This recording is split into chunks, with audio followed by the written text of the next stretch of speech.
안녕하세요. 저는 47살의 평범한 남성입니다.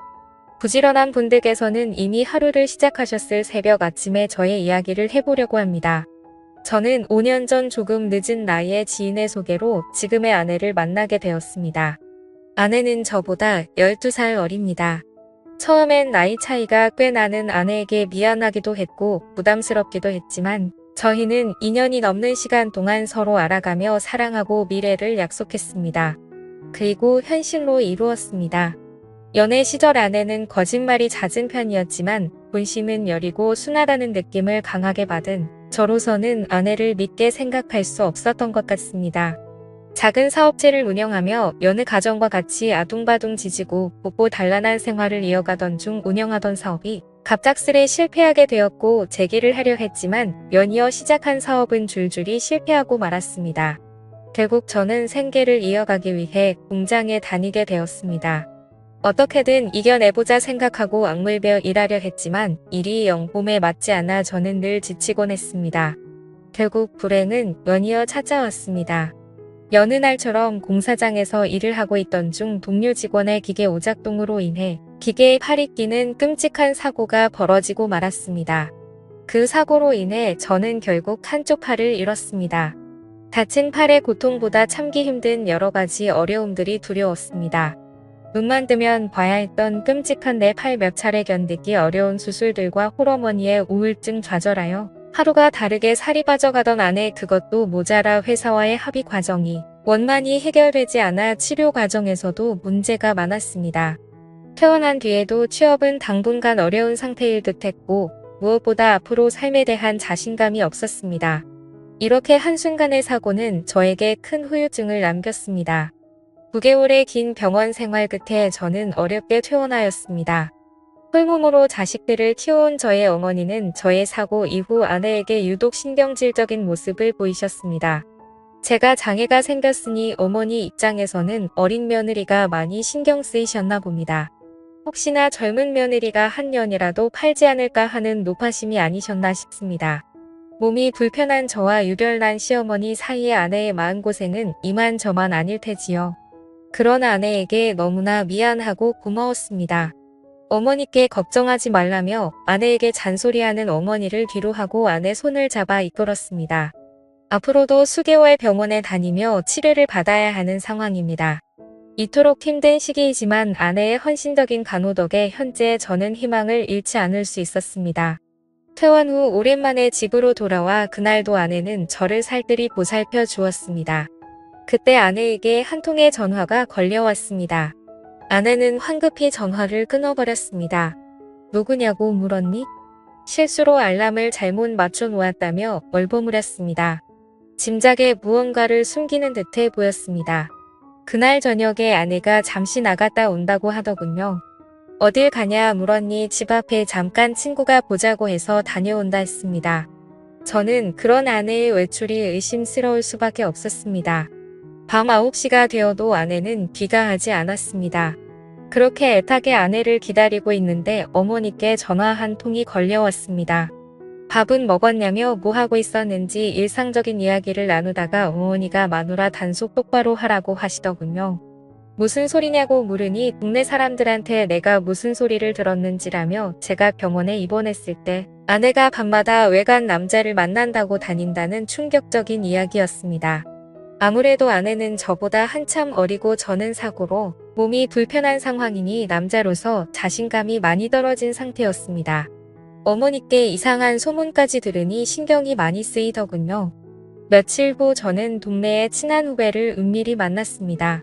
어릴 때부터 알고 지낸 막연한 사이라 저의 고민을 터놓고 얘기했습니다.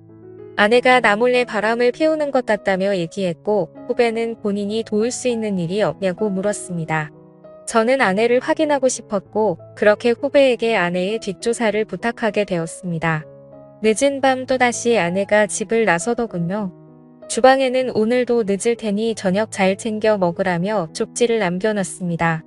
아내를 기다리다 출출하여 저는 부엌으로 들어갔습니다. 대충 라면이나 끓여 먹자 생각하여 라면을 끓이고 옮기던 찰나에 라면이 제 몸에 쏟아지고 저는 또 다치고 말았습니다. 어머니께 연락드려 도움을 받아 병원으로 왔습니다. 한참이 지나서야 아내가 병원에 나타났습니다. 진한 화장과 화려한 차림새의 아내. 도대체 어디서 무얼 하고 다니는지 점점 더 저의 의심은 커질 수밖에 없었습니다. 그 이후로도 아내의 매출은 점점 잦아지고 귀가 시간도 더욱 늦어졌습니다. 아내는 180도 달라졌습니다. 그리고 얼마 후 저는 동네 후배를 다시 만났습니다. 어떠냐, 아내가 바람핀 거 맞냐 하면 물었습니다. 후배는 직접 보라며 사진을 주더군요. 너무나 깨끗했습니다. 장 보러 다니고 커피 마시고 다닌 게 다였습니다. 흠잡을 게 없더군요. 말도 안 된다며 후배에게 따졌습니다. 결과가 깨끗하면 오히려 좋아해야 하는 거 아니냐고 오히려 후배가 저를 못마땅하게 쳐다보더군요. 하지만 저는 도저히 사진을 믿을 수가 없었습니다.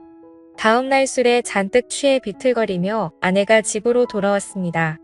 더 이상 참을 수가 없어 아내에게 따졌습니다. 허구한 날 어떤 자식 만나고 다니는 거냐며 적당히 좀 하라고 소리쳤습니다. 그러자 아내는 어이없다는 듯 저를 쳐다보며 되려 저에게 소리를 지르더군요. 본인도 이제 더 이상 못 참겠다며 지긋지긋하답니다. 이럴 거면 차라리 이혼하자고 하더군요. 그야말로 적반하장이었습니다. 이혼하자고 폭탄 선언하는 아내가 도무지 이해되지 않았습니다. 아내가 저녁마다 외출하고 늦은 밤이 되어서야 들어오는데 어떤 남편이 이 상황을 이해할까요? 아내는 그날 이후 외출 시간도 길어지고 횟수도 증가했고 나중엔 외박을 하는 상황까지 벌어졌습니다. 이제 아내의 외출은 일상이 되어버린 듯 했습니다. 더 이상 두고 불만은 없었습니다. 몸이 불편했지만 저는 몰래 아내의 뒤를 쫓기로 했습니다. 이토록 어두컴컴한 밤에 아내는 도대체 어디를 가는 걸까요? 아내는 집 근처의 한 시내의 번잡한 유흥가로 향했습니다. 그리고 아내가 들어간 곳은 유흥가의 한 노래방이었습니다. 더 이상 따라 들어가지 못하고 가게 앞에서 멈춰 섰습니다.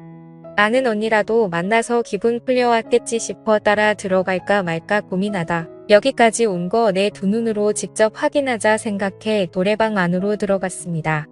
아내가 있는 룸을 찾아 유리 너머로 방 하나하나 확인하다 찰나에 웬 남자들 여럿과 어울려 춤추고 노래하는 아내의 모습을 보았습니다.